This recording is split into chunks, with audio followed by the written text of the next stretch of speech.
Well, the Friends of the Johnstown Flood Memorial is looking for volunteers to help preserve pieces of local history. So later this month, the organization will be cleaning headstones of the unknown, individuals who died in the 1889 Johnstown flood. So in all, around 816 gravestones have to be individually scraped, scrubbed, and rinsed all by hand. One of the organization's members thinks this is a great way for the community to learn and honor the history of that tragic event.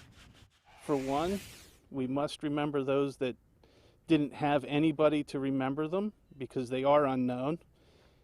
And these stones have not been cleaned since they were installed in 1889, 1890 time period.